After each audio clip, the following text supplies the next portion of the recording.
everybody, welcome back to the range. Ammunition testing time. We got our buddy Mr. Brown Bear. This is a little heavier than normal. See if the camera will focus. This is 197 grain 7.62 by 39 Subsonic. We'll throw him on the table and we'll see what we have in store today. For our 7.62 by 39 testing, we have two barrel lengths, a 10 and a 16 inch. That should give us a good range of barrel length that you would find in typical 7.62 by 39 firearms. We have our Pro Chrono digital as always at about 10 to 15 feet. It's 85 to 90 degrees outside, very hot, probably humid. We are partly cloudy and I have the trees for cover on the 25-yard bench, so it's not too hot for me.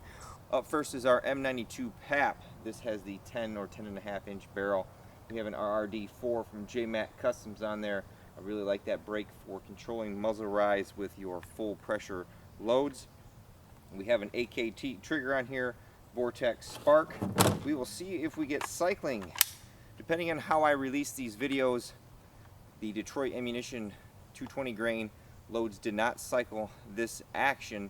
Typically, sometimes I release videos around the same time. Other times they're quite a ways apart depending on how I have time to edit them. Although my Patreon supporters get to see all that stuff first.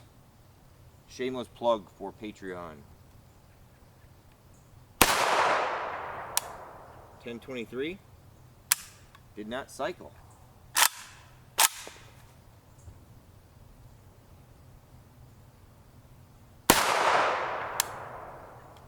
1089.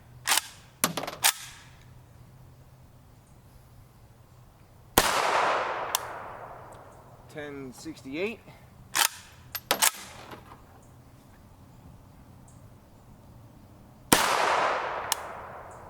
1090. Kind of stinks it doesn't cycle. Maybe with the suppressor on it will. 1068. Boo! And now our 16-inch barrel. This is our Palmetto State Armory AK-47GF3. We did get cycling last time with the Detroit Ammo Co. Subsonics. Let's see what we get with these guys.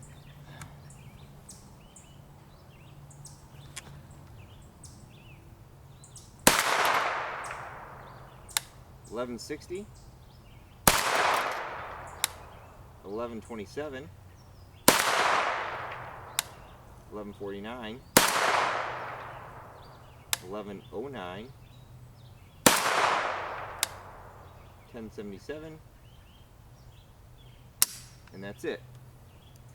So we were just a little bit supersonic on some of those, but it's good to know that they're still right around that cusp. And it cycled the rifle length gas system.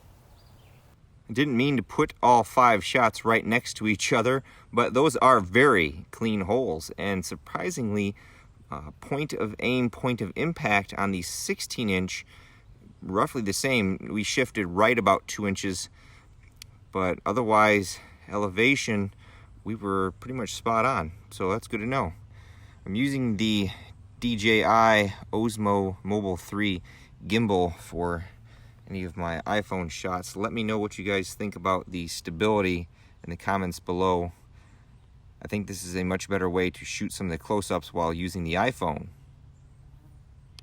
Here is our Brown Bear Subsonic. 50 yards is typically what I do for AK testing. 0.94 inches. Not bad. Not sure why I only loaded 4 in that magazine, so we'll shoot a couple more groups. We have extra ammunition. There is not a lot of wind, if at all today. It is very hot, 90 degrees. We're using the primary arms 1 to 6 power with the KISS reticle on a no-name rail in our PSAK 47G of 3. All right, we're gonna do the standard sub super combo. So 1 round of subsonic, 1 round of regular 124 grain full metal jacket. This is Golden Tiger. We will shoot just at the dirt at 25 yards. The camera is about 10 feet away from me. So subsonic first. Supersonic.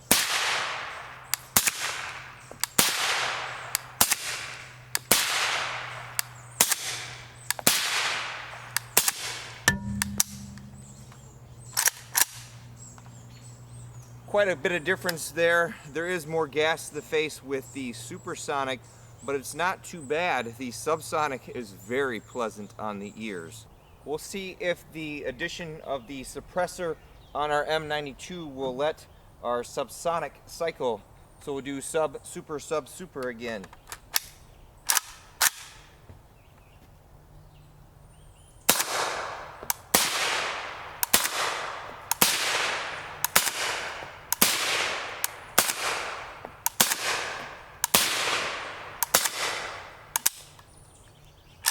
There we go. Now it cycles. Still pretty quiet. There is a little more gas to the face with that. While we're testing this round, we might as well test it in ballistics gel, although because of its speed, I'm going to guess it's going to tumble, although it's a long bullet, so it's probably going to make quite the large wound track. Hopefully it contains in the blocks. I have two FBI 10% clear ballistics gel blocks at about 12 feet. We'll fire this from our 16-inch barrel since they're subsonic and won't make much of a difference.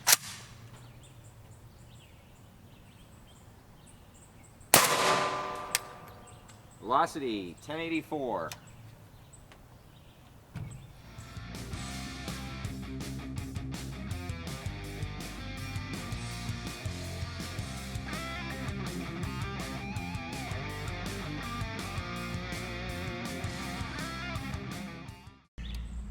This wound track right here is the brown bear. Little to no disruption for most of the block. Then right there, the top one is it tumbling. It enters the second block there. That top one, you see it's traveling upwards. And if I get the gimbal to work correctly, in our target back there is our bullet oblong. So my guesstimation was correct that it basically is a tumbling round. It can easily exceed 16 inches of penetration. Probably throw another block on top of this second one if we shoot any more. But interesting. You'll have to forgive my camera skills. I'm trying to learn this gimbal so that if people are watching this on smaller screens, it's more stabilized and not so jerky. Well, folks, I would say there's certainly a select few individuals who want a cycling subsonic round for 7.62x39, and if you're looking for one, this brown bear certainly does fit those check marks. It is subsonic out of the 10-inch and 16-inch. We had a couple that went supersonic, but they're right at that threshold. We didn't get cycling on the M92 until we threw the suppressor on, and then after that we had cycling every time. The 16-inch provided us with reliable action all the time. Accuracy-wise, I was really impressed. Under 1 inch at 50 yards was my best group. Typically, I see upwards of 2 inches when I shoot stuff in any of the 5.45 or 7.62x39 calibers, so I'm very pleased with that. These will run you quite a bit more than a standard 123 grain full metal jacket Golden Tiger or Barnaul. But again, they're fitting a specific market. Our gel test pretty much told us what I thought was going to happen, and I wasn't surprised this time. It pretty much tumbled and provided us with quite a bit of penetration. So if you are going to hunt with these and you need lots of penetration, these are certainly going to do it. As always, I'd like to thank my Patreon supporters and you all for watching. Until next time, catch you at the range.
These are a little more salty than your standard 123 grain full metal jacket, although like I said, they're subsonic and they fit a specific market that people that